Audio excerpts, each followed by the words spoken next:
لن ينال الله لحومها ولا دماؤها ولكن يناله التقوى منكم كذلك سخرها لكم لتكبروا الله على ما هداكم وبشر المحسنين.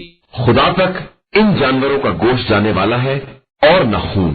اس کی بارگاہ میں صرف تمہارا تقوی جاتا ہے. اور اسی طرح ہم نے ان جانوروں کو تمہارا تابع بنا دیا ہے کہ خدا کی دی ہوئی ہدایت پر اس کی کبریائی کا اعلان کرو اور نیک عمل کرنے والوں کو بشارت دے دو. بسم اللہ الرحمن الرحیم. الحمدللہ رب العالمین وصلی اللہ علی محمد وآلہ الطاہرین. موضوع گفتگو ذبح کی شرائط. تو پہلے مرحلے میں کچھ ذبح کے بارے میں گفتگو کریں کہ ذبح کے کیا معنی ہے. ذبح کے معنی ہے کہ کسی جانور کو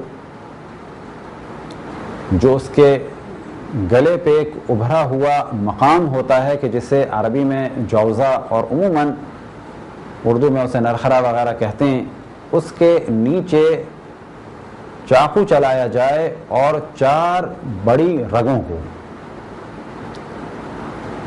اور 4 بڑی رگیں یعنی ایک کھانے کی نالی اور پینے کی نالی، ایک سانس کی نالی اور 2 نالیاں اس کے ارد گرد، ان چاروں کو مکمل طریقے سے کاٹ دیا جائے. اس عمل کو کہا جاتا ہے ذبح. اس ذبح کرنے کی بھی کچھ شرائط ہیں. ایک عام تصور اور غلط فہمی جو پہلے یورپ امریکہ میں بہت عام تھی وہ یہ کہ یہودی بھی ذبح کرتے ہیں لہٰذا ان کے ہاتھ کا ذبیحہ کھا لیا جائے. تو یاد رکھیں کہ وہ ذبح کرتے ہیں لیکن شرائط پر عمل نہیں کرتے. بس پہلے مرحلے میں ہم نے گفتگو کی ذبح کی. اگلے مرحلے میں اب ہم بتائیں گے کہ اس ذبح کی شرائط کیا ہیں. فقط ذبح کرنا کافی نہیں ہے بلکہ ذبح کی شرائط ہیں. ان شرائط میں سے پہلی شرط یہ کہ ذبح کرنے والا مسلمان ہو. اب چاہے یہ مرد ہو، چاہے یہ عورت ہو، اور چاہے یہ ایک سمجھدار بچہ ہو. اسی طریقے سے اگر کوئی مرد بھی نہیں ہے اور عورت بھی نہیں ہے، وہ کہ اس مسئلے کی ضرورت نہیں پڑتی لیکن اسے کلیئر کر دیں کہ اگر کوئی مسلمان ہے اور خواجہ سرا ہے تو وہ بھی ذبح کر سکتا ہے، اس کے ہاتھ کا ذبیحہ جائز ہوگا. دوسری شرط یہ کہ جانور کو قبلہ رخ رکھا جائے. ہم نے لفظ لٹانا نہیں کہا بلکہ کہا قبلہ رخ رکھا جائے، کیونکہ جانور کو لٹایا بھی جا سکتا ہے اور جانور کو کھڑے کر کے بھی ذبح کیا جا سکتا ہے، یا جانور کو کھڑے کر کے نہر کیا جا سکتا ہے. لہٰذا اونٹ کو کھڑے کر کے بھی نہر کر سکتے ہیں، بٹھا کے بھی نہر کر سکتے ہیں اور لٹا کے بھی نہر کر سکتے ہیں. اسی طریقے سے اگر کوئی جانور کنٹرول نہ ہو رہا ہو اور اسے مختلف جگہ سے باندھ کے کھڑا کر کے ذبح کیا جائے تو اس کو بھی اگر قبلہ رخ اس طرح سے کھڑا کر دیں تو اس کو ذبح کر سکتے ہیں. لیکن اگر جانور کو لٹا کے ذبح کیا جا رہا ہے تو فرض کریں کہ یہ جانور ہے اور یہ اس کا سر ہے اور سامنے قبلہ ہے، تو جانور کو اس طرح سے گرانا ہے کہ اس کا یہ دھڑ قبلے کی جانب رہے. بس یہ فرض کریں اس کی ٹانگیں ہیں، ان کو اگر باندھ دیا یا موڑ دیا اس جانب یا اس جانب یا اس طرح سے کسی بھی جانب تو یہ دھڑ اگر اس کا قبلے کی جانب ہے تو اسے کہا جائے گا یہ جانور قبلہ رخ ہے. اب اگر گلے کو گردن کو اس طرح سے اوپر کی جانب کیا تو بھی یہ جانور قبلہ رخ مانا جائے گا. یہ سر اس جانب ہو تو بھی ذبح صحیح ہے اور یہ سر اگر اس جانب ہو تو بھی جانور کا ذبح کیا جانا صحیح ہے. بس دوسری شرط یہ ہے کہ جانور قبلہ رخ ہو.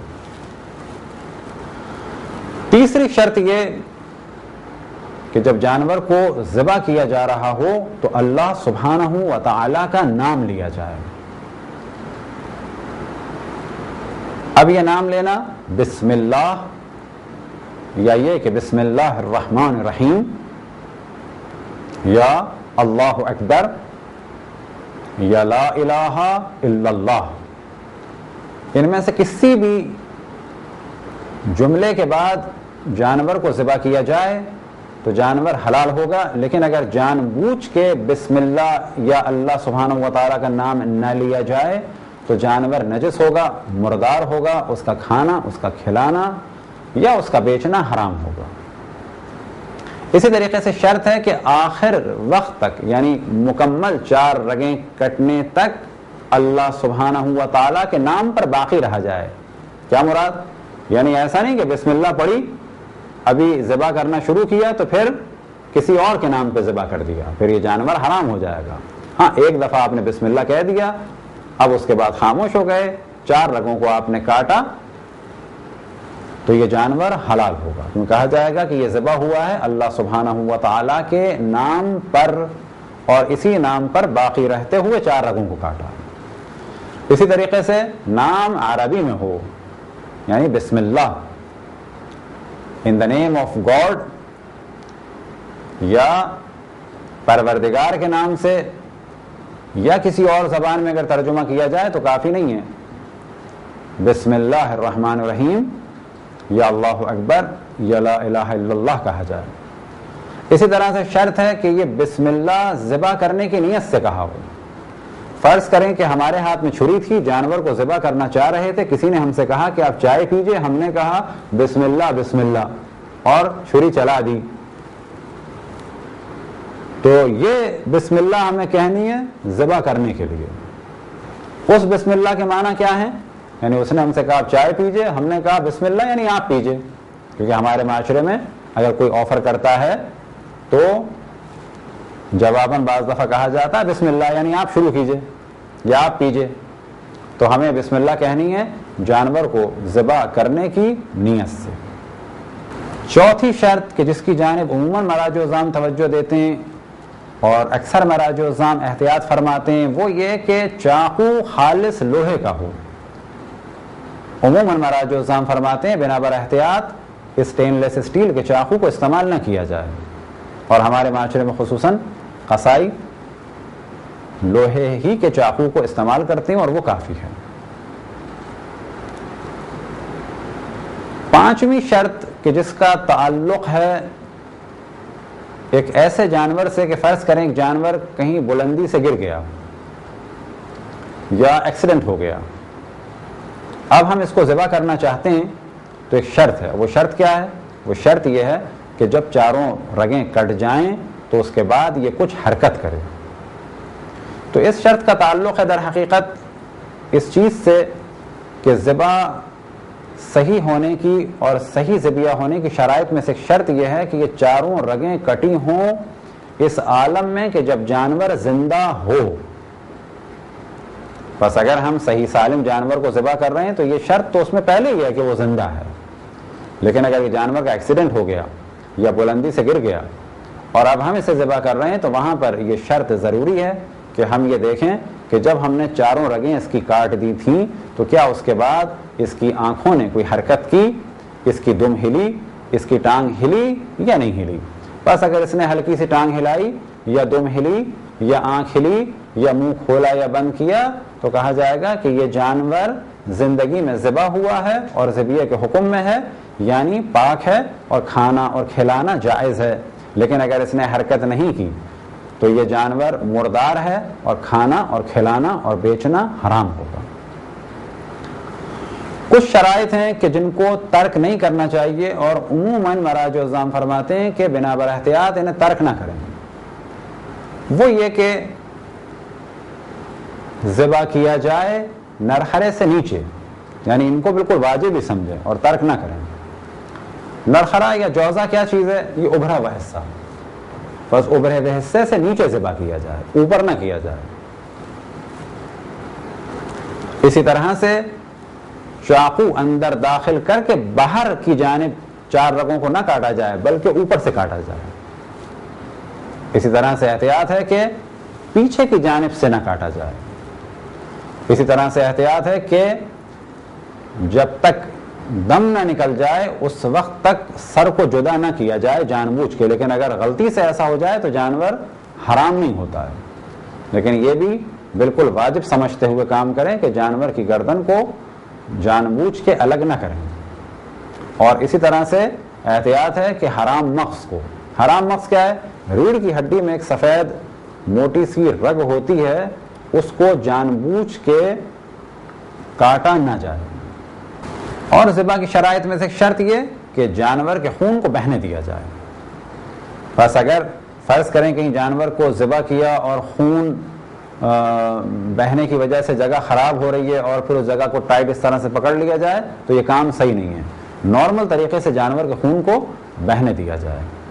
اب کچھ توجہ دلائیں ہم کچھ شرائط کے بارے میں کہ ہم نے عرض کیا کہ قبلے کی جانب جانور ہو, اسی طریقے سے اللہ سبحانہ و تعالیٰ کا نام لیا جائے, اسی طریقے سے چھری لوہے کی ہو.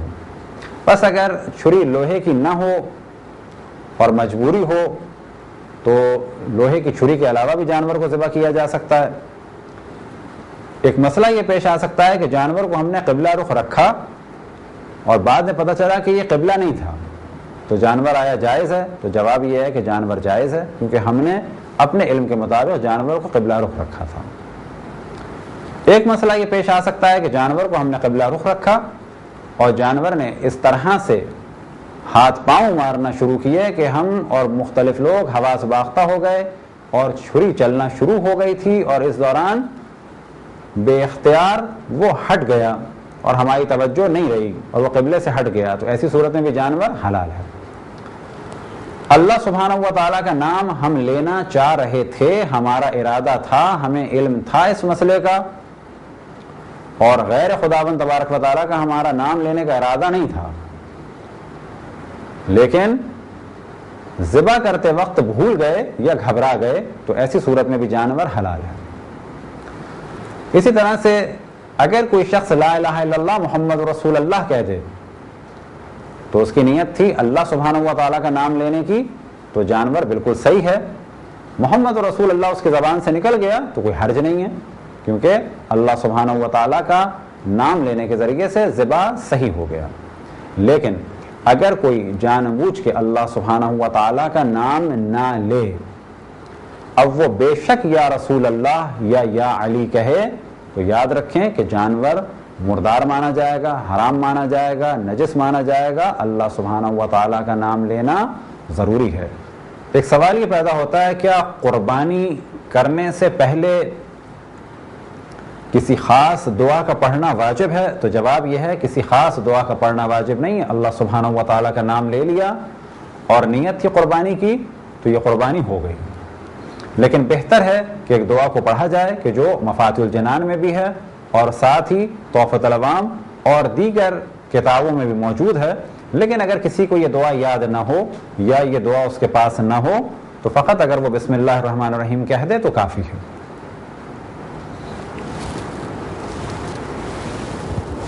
وہ دعا یہ ہے, وجہت وجہی للذی فطر السماوات والارض حنیفا مسلما وما انا من المشرکین ان صلاتی ونسکی ومحیای ومماتی للہ رب العالمین لا شریک لہ وبذلک امرت وانا من المسلمین اللہم منک ولک اللہم وتقبل منی.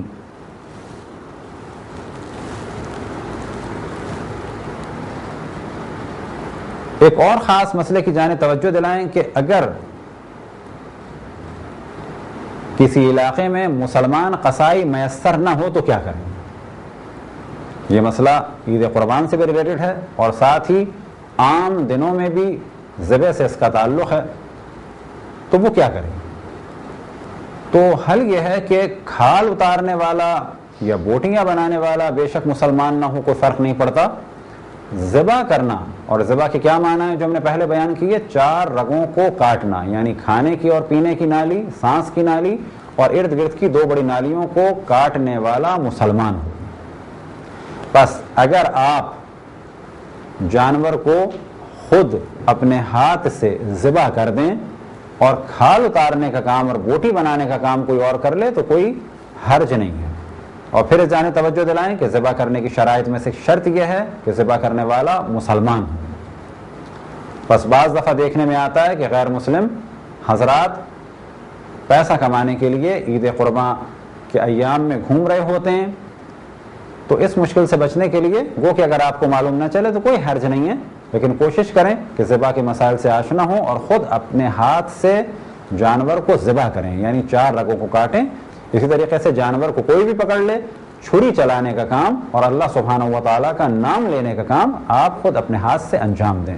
وصلی اللہ علی محمد وآلہ الطاہرین.